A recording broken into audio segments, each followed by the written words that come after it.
Next thing I want to look at in terms of family patterns is increasingly egalitarian relationship. Oh, before I forget, have you guys checked your group class for like groupings? Okay. And I'll tell you about the dates of presentation and things I expect from the presentations next week.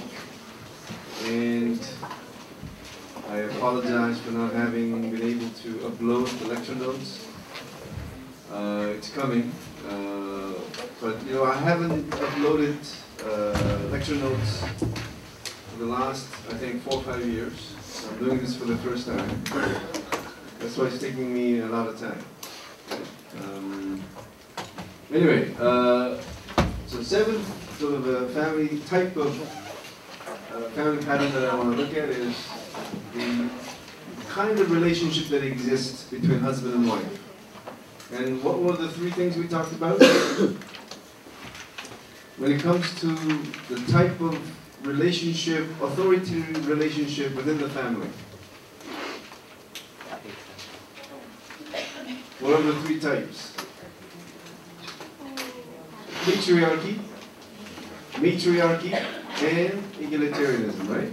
And what is evident in Korea is that it is increasingly becoming egalitarian, and the question is, in what ways do researchers measure,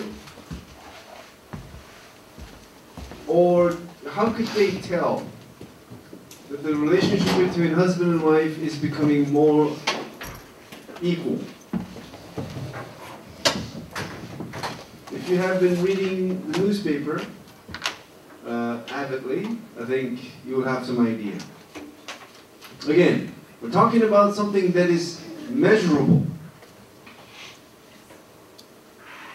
Are you thinking? Yes. Like doing the house in the house? Household Yeah, like work, okay, or household chore. And this is universally used way or means to measure the degree of egalitarian relationship between husband and wife. So, and this is universal, that women are found to do far more hours of household work than men. So, what is different from country to country is the degree. Okay?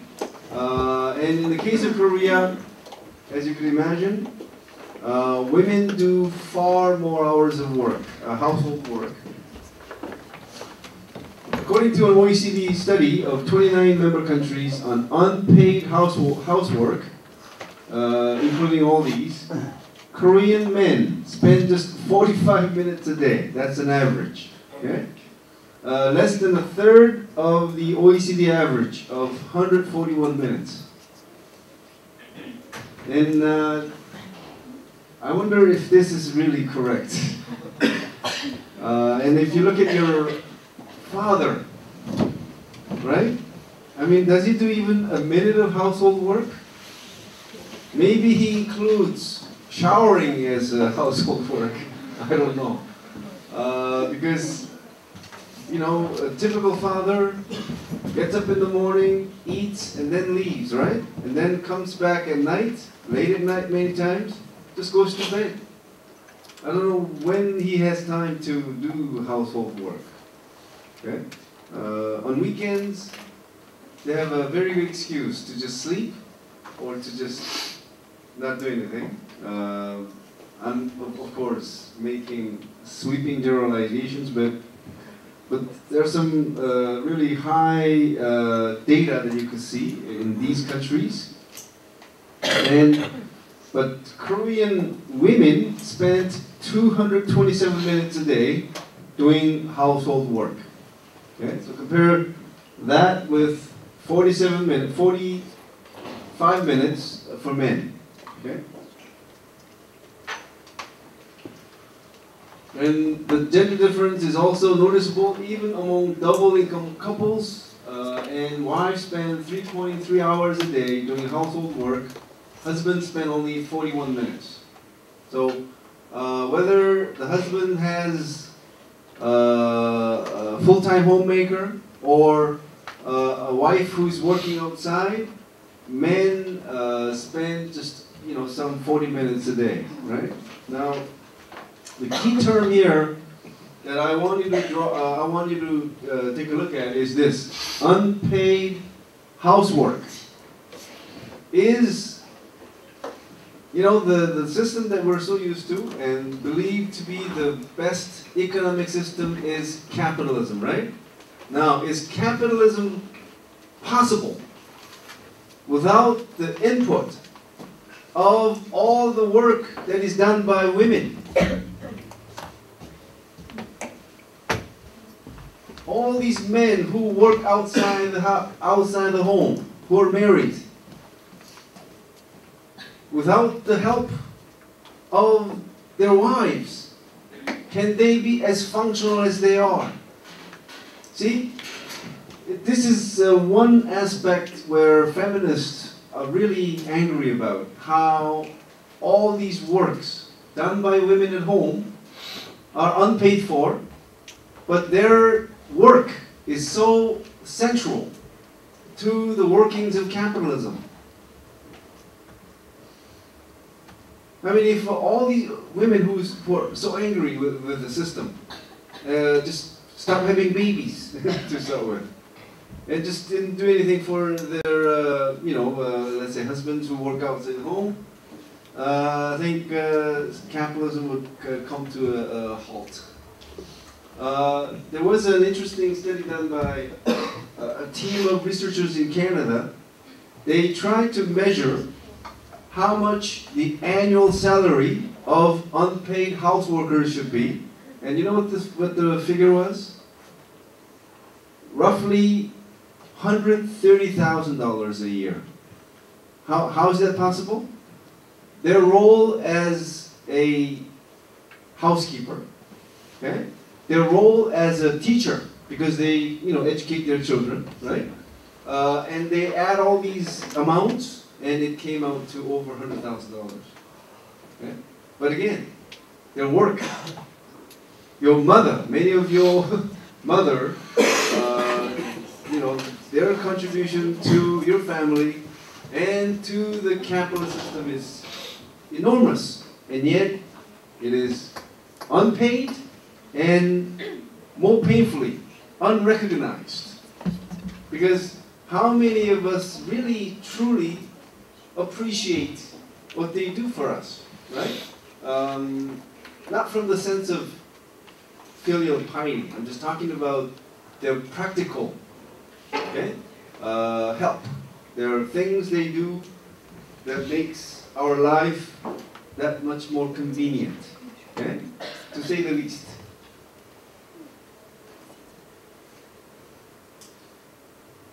So full-time homemakers spent 4 hours, 19 minutes a day doing household work, while husbands whose wives are full-time homemakers spent only 15 minutes.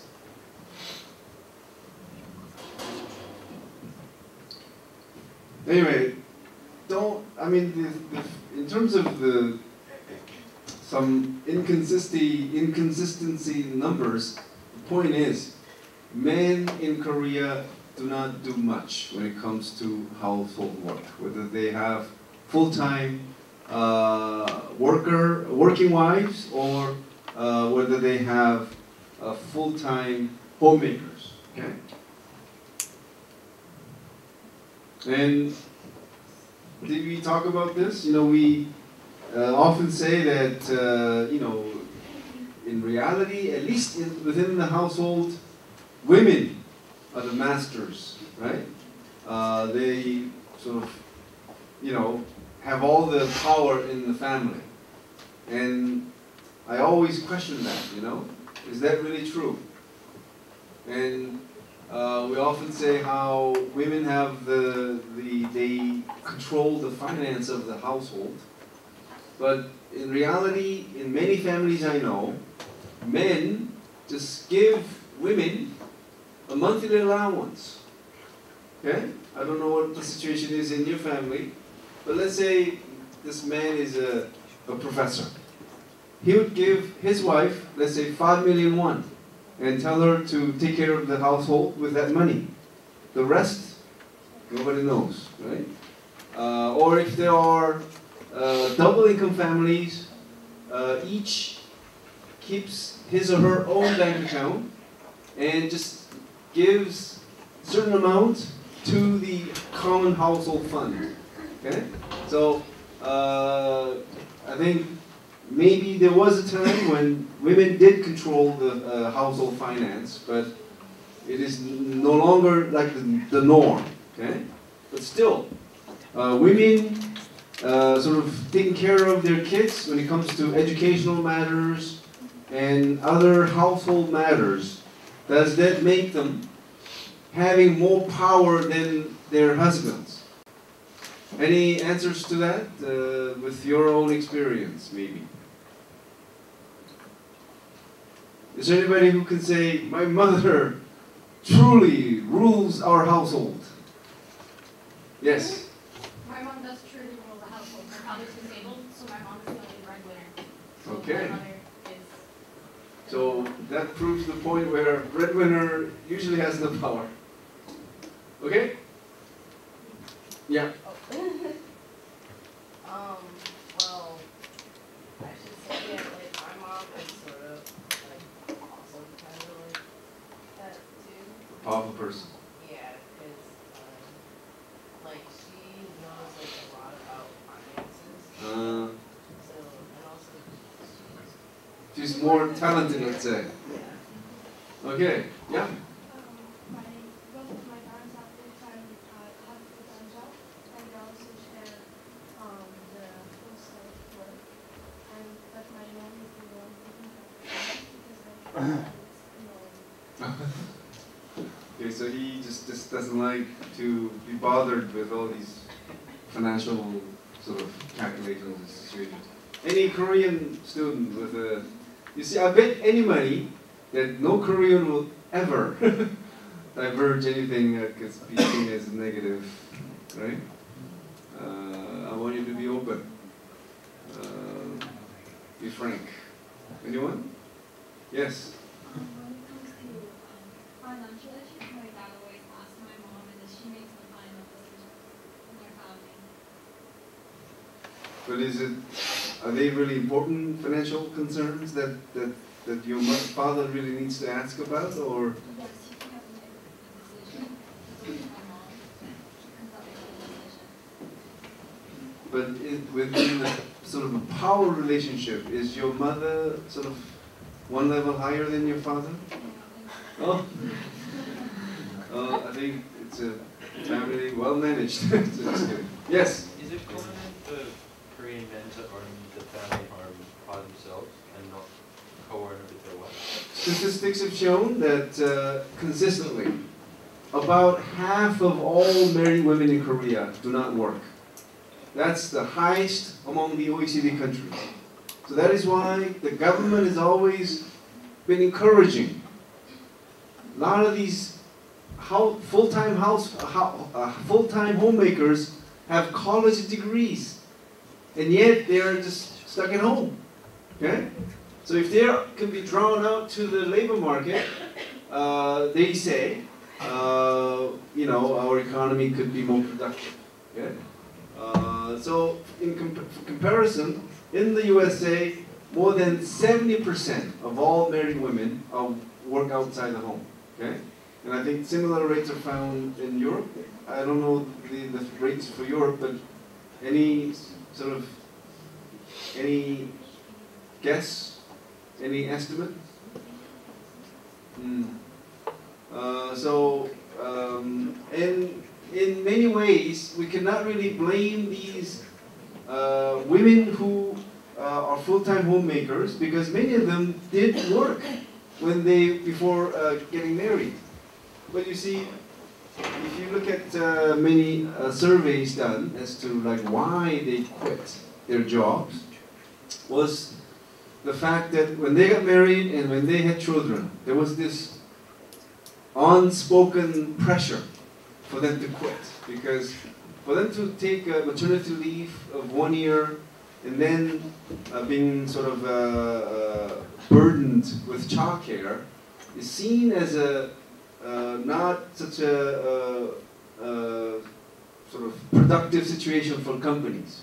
So women feel this pressure and they quit, right? That's one major reason. The other reason is many of them do not like to work to begin with, because the companies they typically work for are so male-centered, they like to escape as soon as they can. So marriage and pregnancy are used as excuses for them to quit. Okay? I mean, work has to be enjoyable, right? For you to wake up early in the morning and go to every day, right? But if it is stressful, okay? Because everything is so male-centered, then you find an excuse to quit. And that's what's happening today. Okay? Extended or nuclear family. And of course, the dominant form is nuclear family. And this is an interesting question. What proportion of the Korean elderly do you think live with their children? Roughly. 2/3. Half. 1/3. 1/3. But if you have been watching enough Korean dramas, you think what? Practically every elderly lives with their children, right? But now you know. As of 2010, only about 35% of the elderly in Korea lived with their children. Okay? So compared to the rate in 2002, it's a significant drop. And I think more recent, if there is a more recent survey, I think it'll be down even further. Okay? And there is an increase in the single-parent family. In Korea, as of 2009, 22% of all households were headed by women, which is partly caused by rising divorce rates. So here's the figure, or the figure. And with the rapid aging of the population, another social change has been the rise in the number of the elderly who live alone. Okay? So in July 2010, the number of elderly-only households reached 1.04 million, marking the first time such number totaled over 1 million. Okay? So,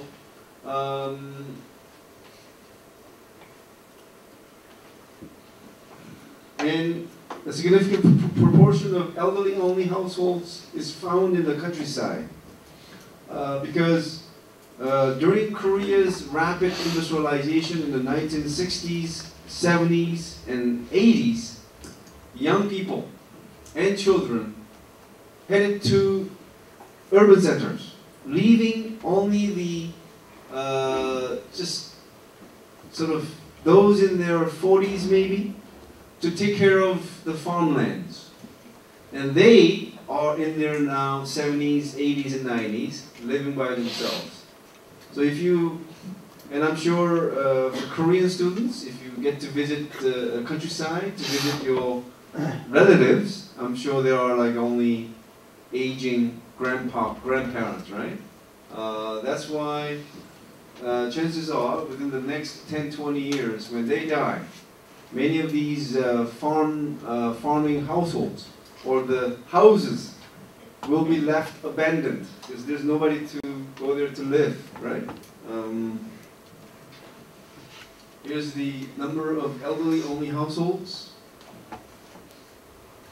Okay, next is extended family and the elderly. So, as we mentioned, we saw how some 35% of the elderly in Korea live with their children.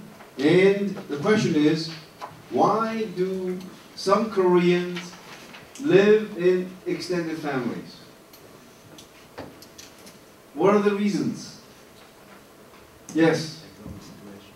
Okay, what economic situation are you talking about? Well, I mean, if the new couple, for instance, can't afford a new household, So why is that situation different in Korea? why it's different, but No. I mean, you have the right cause, but does anyone else know? Now, in the West, for example, is it sort of common for newlyweds to live with their parents because they cannot afford a rent? Right? But in Korea, that's what has happened. And we have this interesting rent system called 전세, right? Now, 전세 is being replaced with monthly rent now because the interest rate is so low. But 전세 is, I don't know if any other country has a system like ours, but 전세 is typically 2-year lease where you give the landlord a lump sum amount of money. Let's say $200,000 or $300,000 for a 2-year rent.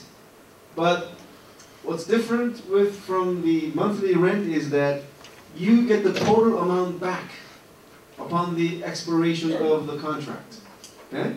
So for those with that lump sum amount, it's an excellent system, right? Because you don't lose any money. The only money you lose is maybe opportunity cost, the money that you would have earned from interest. Okay? So newlyweds who don't have this lump sum, because I think, really cheap 전세 would be what? $100,000. But 전세 in a nice neighborhood could be as high as $1 million. Okay? Again, you're not buying a house, you're just renting it for a 2-year period, and you have to come up with, maybe in today's market, on average, I think you would need $200,000 or $300,000. Okay? So, and not too many people really have that amount. So that's why when they don't have that, they just live with their parents. Okay? That's the first reason why some Koreans live with their parents and forming an extended family. What are other reasons why Koreans live with their parents?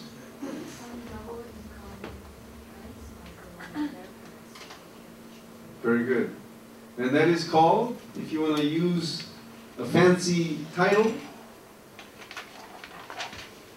practical factors, right? So practical reasons Koreans live with their parents, and that typically includes double income couples. They need someone to take care of their children or babies, because daycare has always been in short supply. Okay?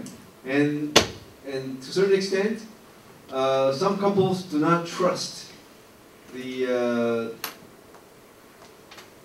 daycare hirees. Okay, so they sort of they want to leave their kids in sort of trustful hands. What would be another practical concern that makes Koreans to live with their parents?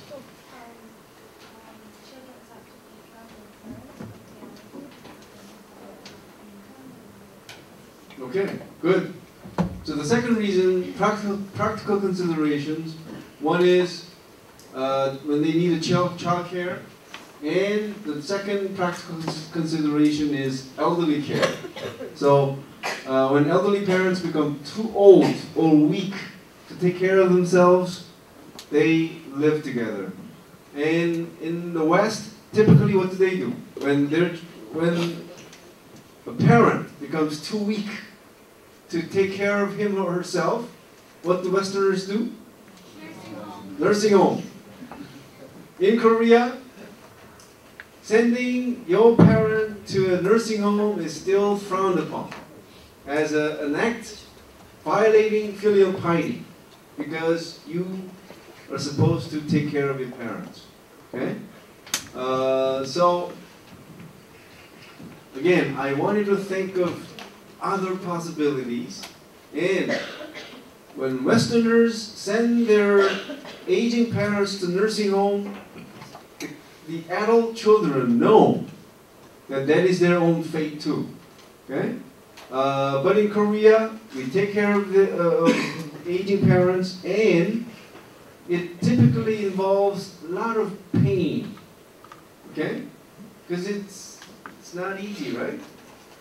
And when they get old, they expect the same, because that's what they did. That's what they did for their parents. So again, if you had a choice, which is more convenient? Not doing something for your parents and not expecting anything from your own children, or doing something for your parents, which is very loving, but it causes so much pain, I've seen, okay? On the adult children who are taking care of their parents. Excuse me, I have mentioned many times, no laptop. Okay? So, what's happening is that extended family functions as a substitute welfare institution. Okay? And if you haven't thought about, what sort of system is better, think about it.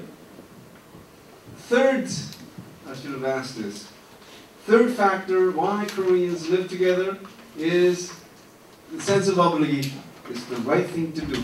Okay?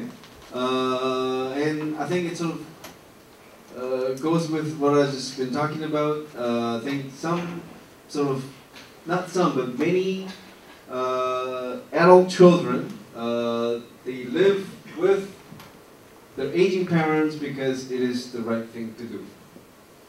And the fourth is the, I'm sure the least factor, and that is either the children or the parent may want to co-reside due to their psychological attachment to each other. So for example, mama's boy, right, would want to live with his, mother, right? And I'm sure you've seen this in some dramas, right? Where the mother of the husband is so attached to him that she not only intervenes in every matter, but wants to live with him, right? So, but it's of the four factors, I think this is the least important or least common factor for forming an extended family. Any question or comment up to this point?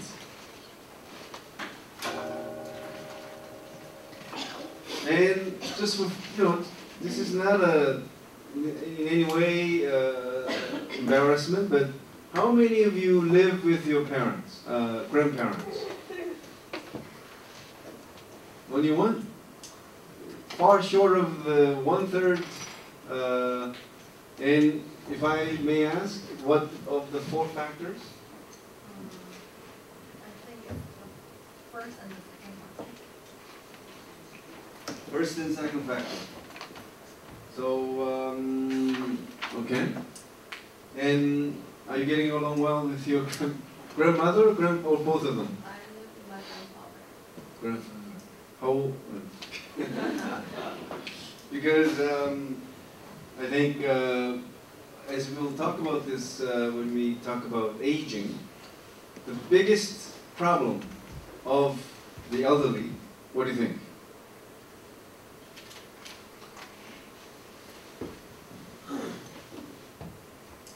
If you have observed carefully, what do you think is the biggest problem for your grandfather?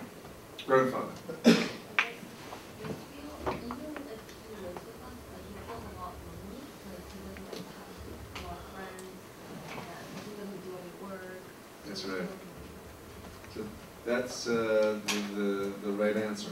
The number one, if you take a survey of all these elderly people, what is the biggest concern, or something that really, bothers you the most is loneliness. Okay? So, if you have someone who's old, call them. Your grandparents. All right. Next is divorce. This is the most I don't want to say fun part, but part that really invites a lot of discussions, right? And there are 3 methods of calculating the divorce rate. And does anybody know? How do you calculate the divorce rate?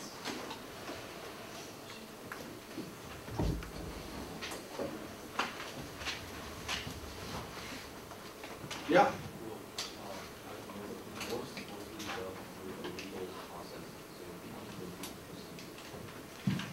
I'm just talking about the ways that are used, means to calculate the divorce rate. Yes, numbers of what?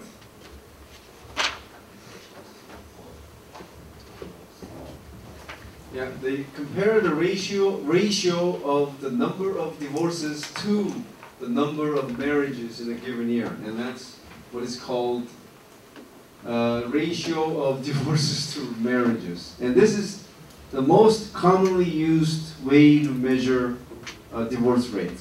Okay, so of course this is misleading, right? Because they're looking at people who are getting married in a given year, and they look at the number of divorces in that year and sort of come up with a ratio. So it's highly, so it doesn't really provide an accurate picture, although you do get a nice sense of a trend, okay? Because even if you look at this as a trend, you see how divorce rates all over the world have been rising, okay? The only difference is, in some places, the divorce rates have risen rapidly, whereas other places have, you've seen sort of a gradual increases in divorce rates. Second way to measure the divorce rate is what is called crude divorce rate, and that's number of divorces per 1,000 population. And this is also misleading because it counts everyone. Okay, so even babies are counted as in that 1,000. Okay, so that is why crude. Okay, but still, like this one, if you have this in sort of if you look at these crude divorce rates over the years, you do see a trend. Okay. And the third is what is called refined divorce rate, and it measures the number of divorces per 1,000 women married to men. Okay? So that non-married persons, including young children, are left out of the rate. Okay? But somehow, again, this is closest to measuring the correct divorce rate, but you do not often see this being used. So typically it's a ratio of divorces to marriages. Okay? Facts about divorce. This is where we have some fun in the form of short quiz. Length of engagement. Is the divorce rate higher for those who have been engaged for a brief period or for a long time? This is not about Korea. This is a general trend. Okay? Brief or long?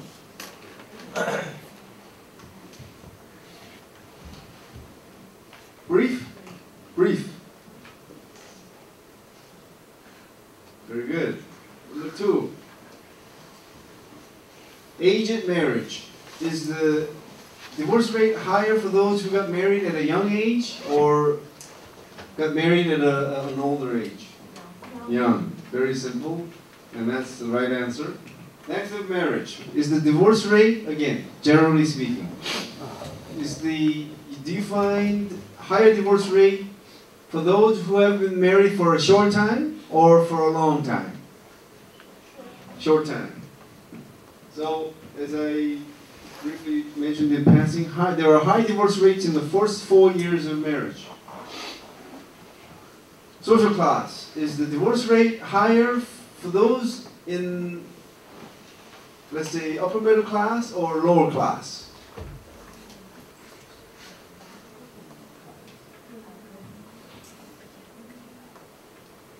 Speak loud. Lower. Anyone with a higher?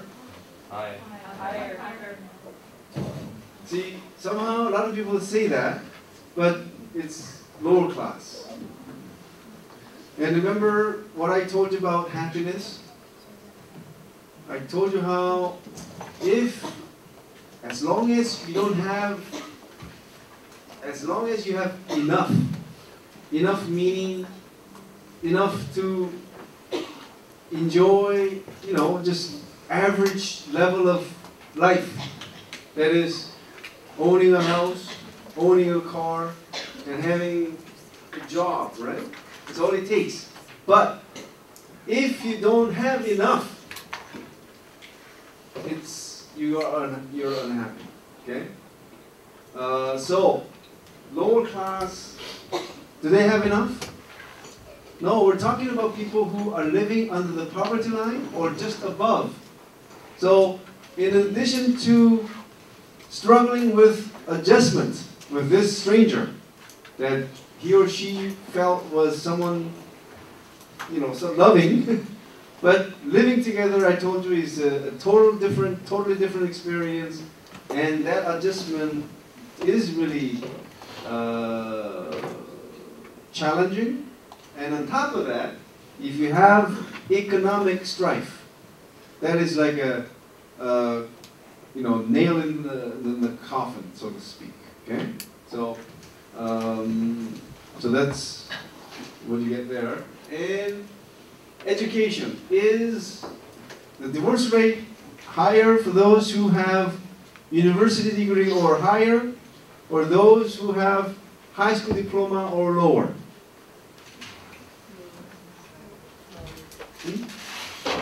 Yes. Why? Yes. See, education and socioeconomic class almost always go together.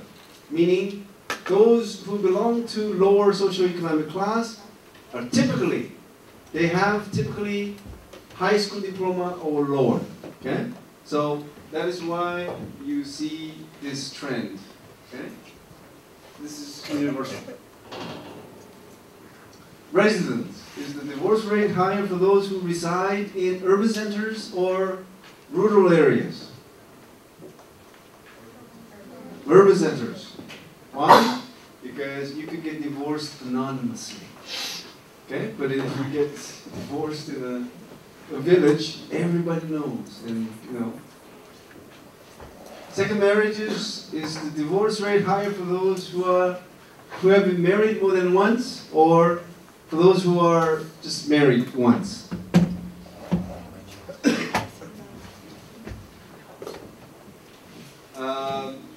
There's a saying that the first time is always the toughest, but once you get it over with, second divorce, no problem. That's, again, the universal trend. Religion. This is a really no-brainer. Is divorce rate higher for those who are religious or those who are not religious? Okay, so the more religious individuals are, the less apt they are to divorce. And you could obviously see the reason why, at least for, let's say, Christians, they endure the pain, right? Because maybe that's what they think is God's calling, or they look for something that will come after, right? Like life after death. All right. The rising divorce rate is a truth for many countries all over the world, and as I told you before, the highest divorce rate in the world is found in the United States, and Korea is in the top 10. Okay, where some 1/3 of all marriages end in divorce in Korea.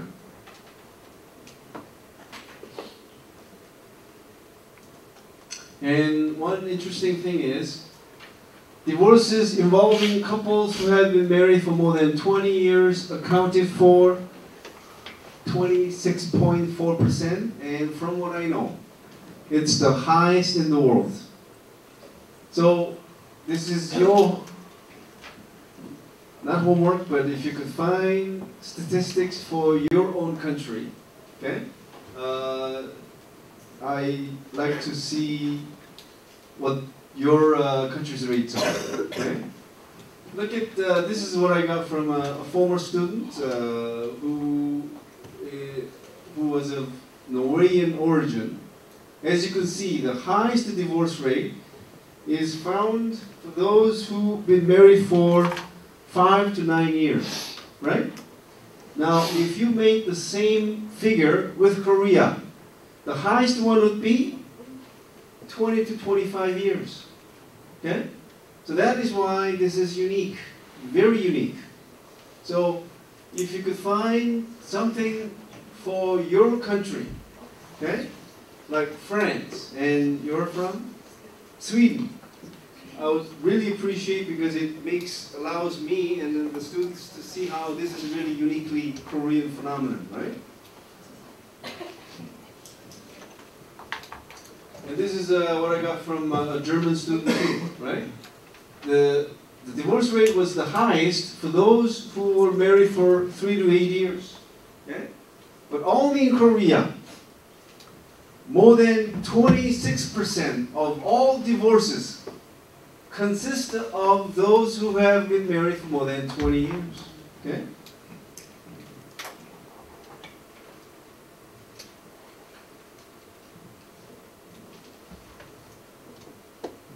And just for fun, one study has found that divorce is contagious. Yeah? So,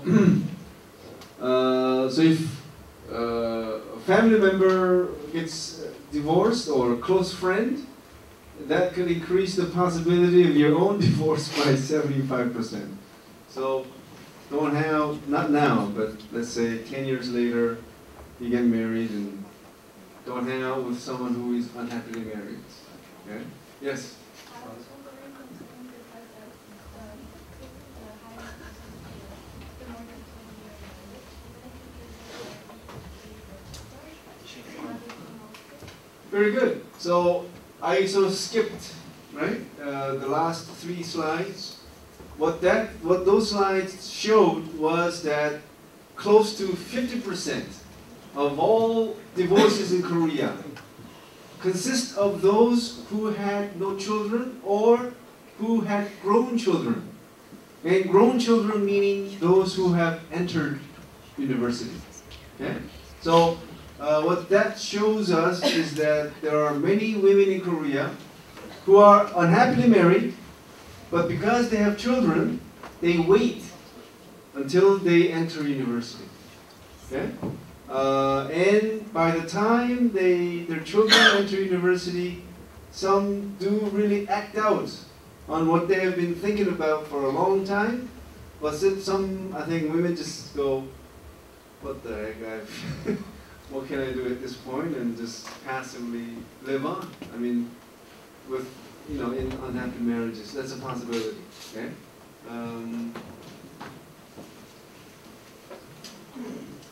Okay, reasons for getting divorced. Number 1 reason, although this is from 2000 census, I don't think this has changed. Okay?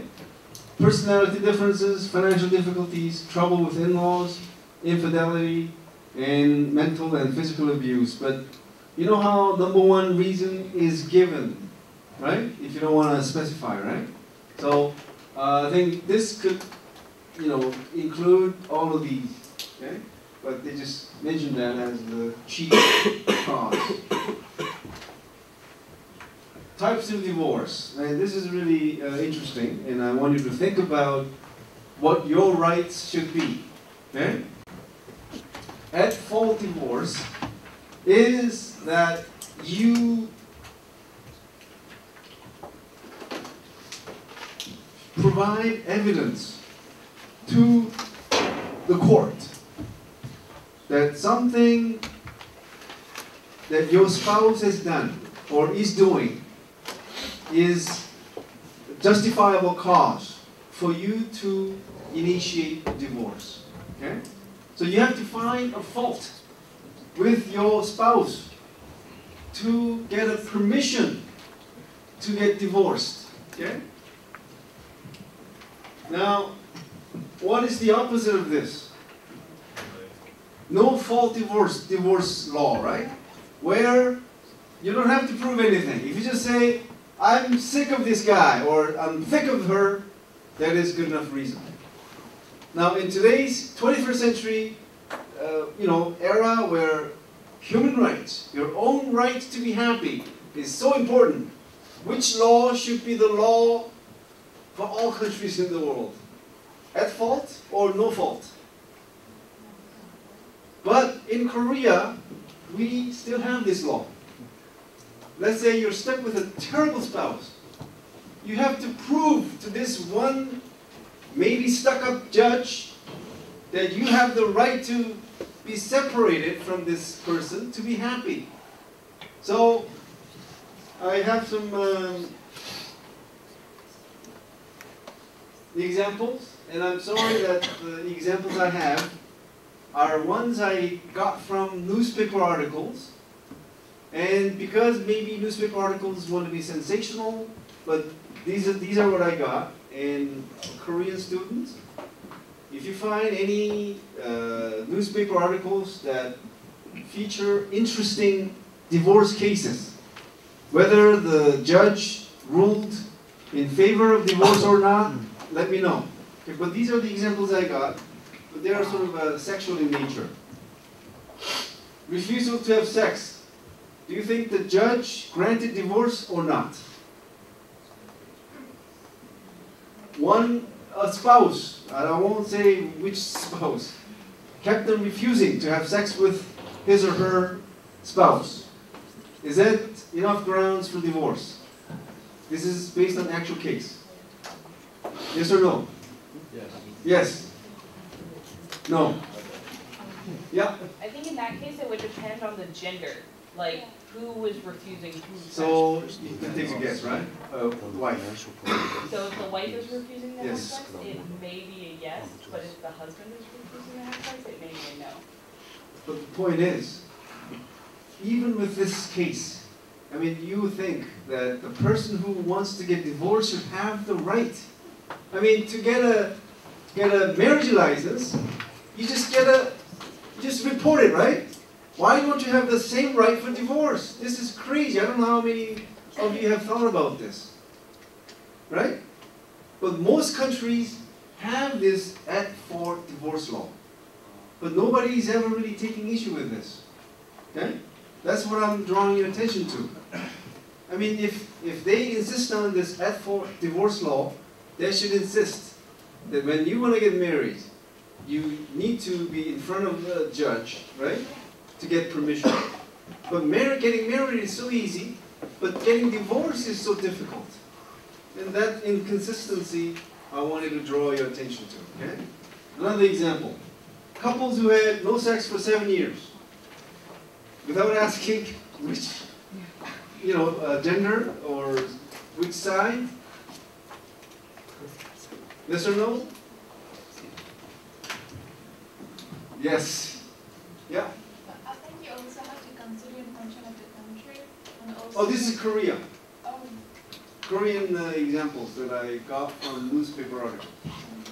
That's why I asked the Korean students to maybe if you could dig up some other newspaper articles with interesting cases, like someone who farts all the time and Wife caught doing phone sex. So this one, husband, right, wanted to divorce his wife because she does this, right? Yes or no? Yes. Men ask you to have sex too often. Yes.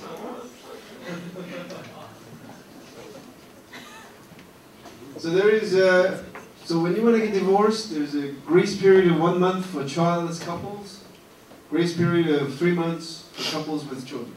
Okay? So again, if you could find other examples where your one's, desire to get divorced is granted by another person. Okay? That's why I think this jury system of the West is such a wonderful system, right? I mean, compared to where one judge, right, just decides. Oh, so I'm not talking about jury for divorce cases, but overall, having a group of people decide on a criminal cases, I think it's better than just having one person or maybe 3 judges, ruling on the case. Although, in the case of the United States, you've seen how, the jury members can be manipulated. There is an art involved, and that's, I don't know, I don't want to talk further about that. So there's the NoFault Divorce, and again, you just make a statement. I want to get out of this marriage, and you don't have to prove anything. You don't have to come up with a fault of your spouse. Get this divorce granted. Okay? And it's available in all 50 states in the United States, and in Australia, New Zealand, Canada, and many other Western countries. And uncontested divorce is like no-fault divorce law, but where the 2 sides agree, okay, on a divorce, and you also agree about the property and child custody and other issues. Okay? In Korea, in 2012, you can see how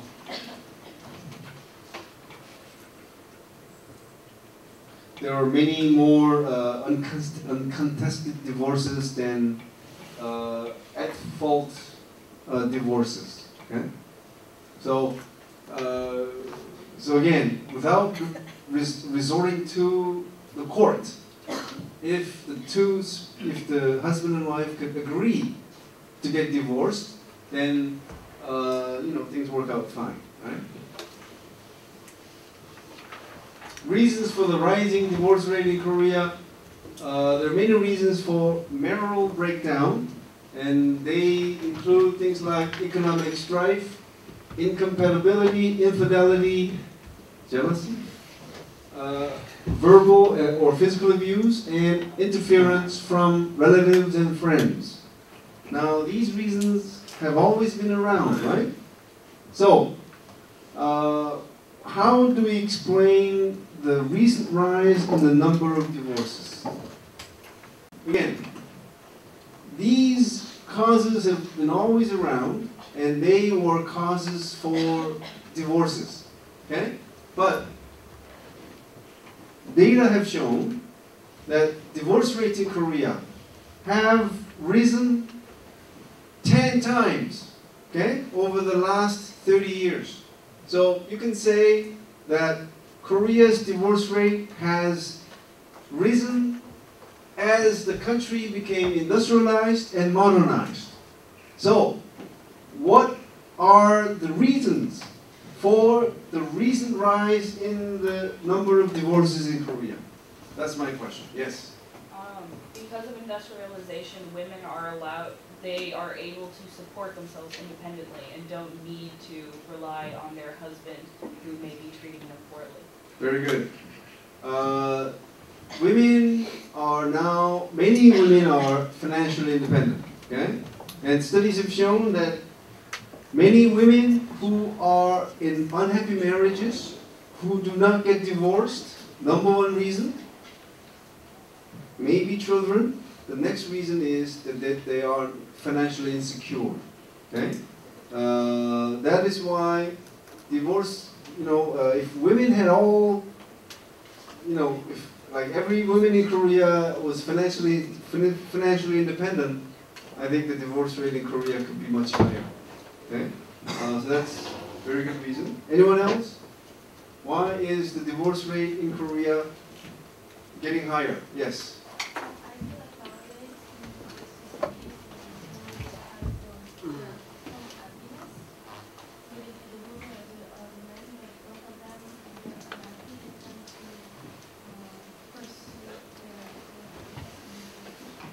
Very good. And I could slightly rephrase that by saying growing individualism. Yeah? So your own happiness is more important than the family's welfare. Okay?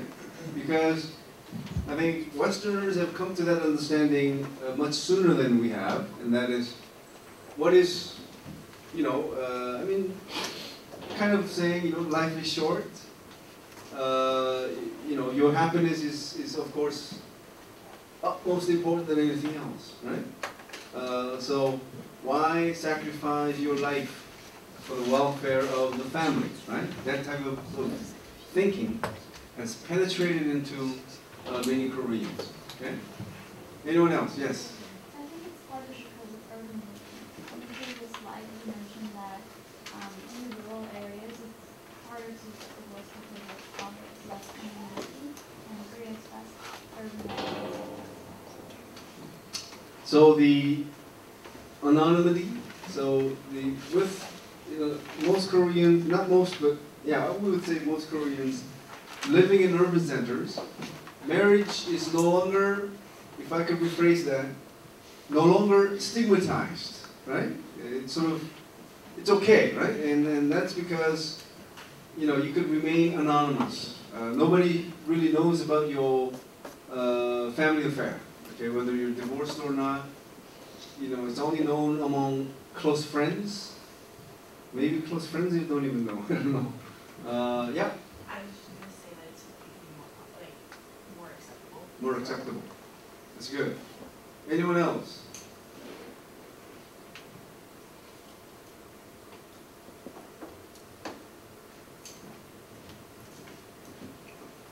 That's it? Like the reasons for the growing divorce rate in Korea in recent years. And do you think this could be on the exam or not? All right, here's one. And this is not in any particular order, okay? One reason that we think that there is a growing divorce rate in Korea in recent years is that there is this growing emphasis on romantic love, okay?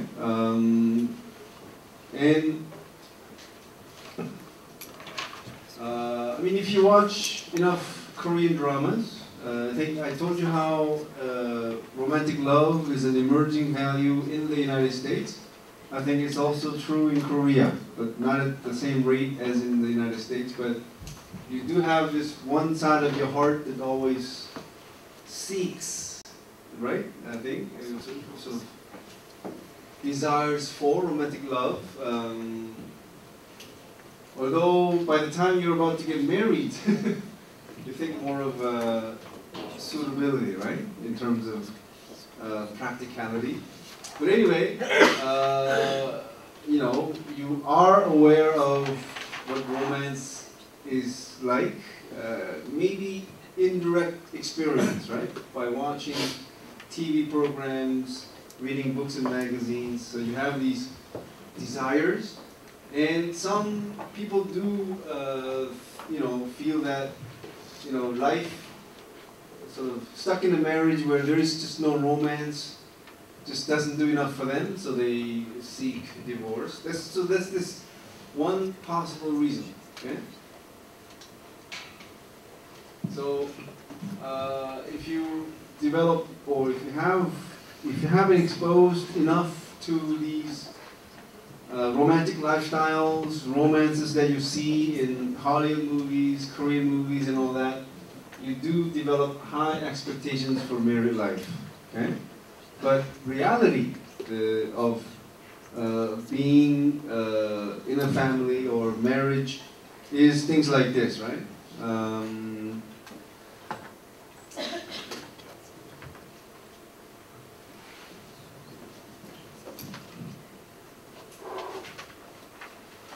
Number two, and this sort of blames men, right? Because keep in mind that women initiate divorces in about 2/3 of cases. Okay? So in this second reason, the blame goes to men who are unwilling to accept the changed status of women and the changing needs or the demands of women. So you see, because of education and because of Korean women's exposure to different lifestyles as housewives or wives, they have different needs, different demands, but Korean men simply ignore, right?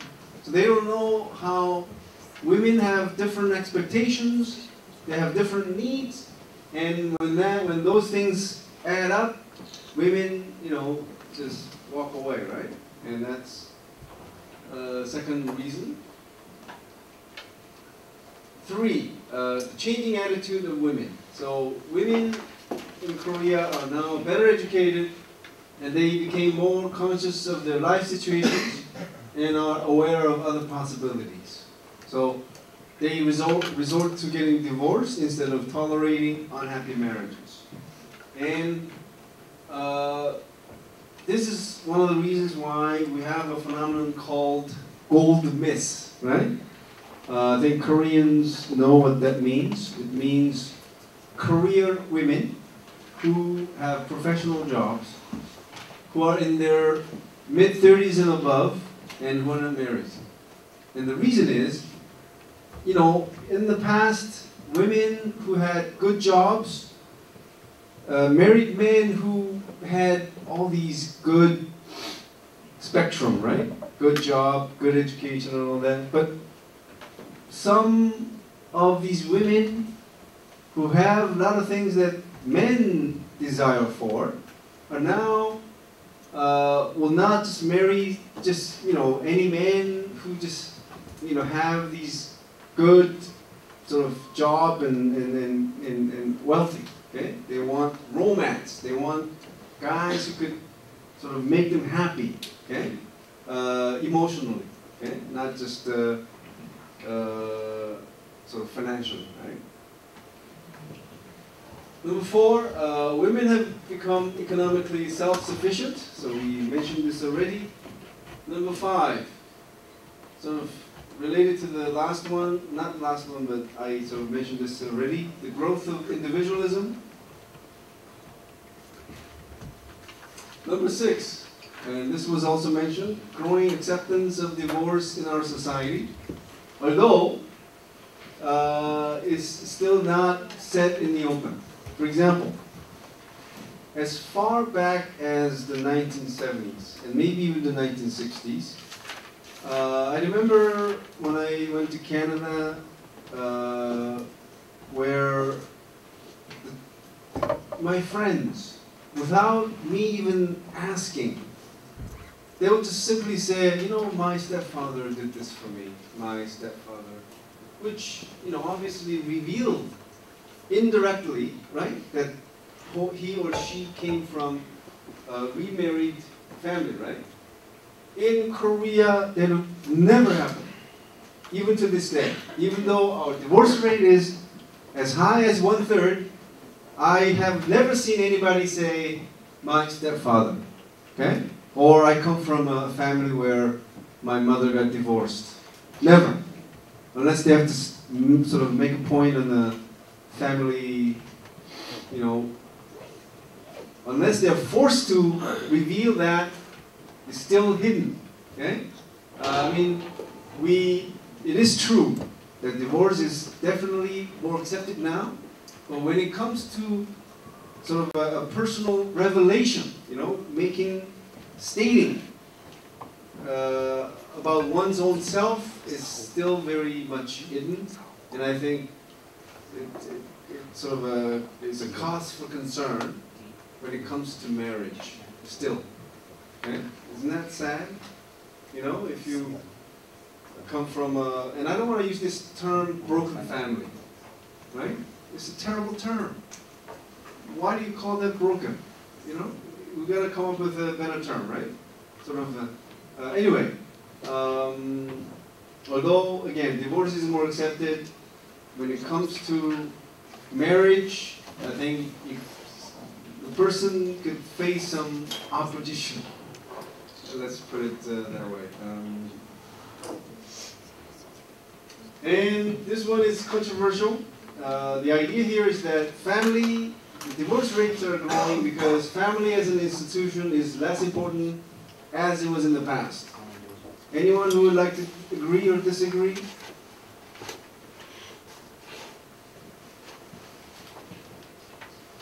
Make sense? At least vaguely it sort of makes sense, right? Other possible reasons, and I'll finish after this. Lack of dating culture. And this is a really important point, I think. You know how in the West, dating it's not a serious thing. You get to know the other person through dating. Yes or no? So someone asking someone out for a date is it's not something that you mull over for like a month before saying yes or no, right? If you're just even a little bit interested, you go out and check the other person out, right? From those dates. But in Korea, dating means like almost getting married, right? It's such a serious matter. So what differentiates Westerners from Koreans, from what I've seen, is that Westerners have a long history and have had a lot of partners as far as dates are concerned. And from those experiences, they are more mature when it comes to dealing with interpersonal matters. Yes or no? But for Koreans, I think before getting married, they probably had one boyfriend or two boyfriends, I don't know, or, you know, I'm talking about relationships. I'm not talking about, you know, ex-partners. I'm talking about having relationships. And having relationship and having those experiences do help in interpersonal matters, especially marriage, right? Yes.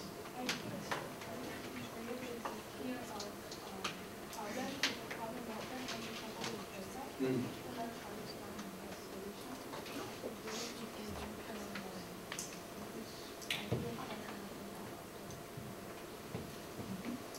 So in Korea, they do not try to find a solution.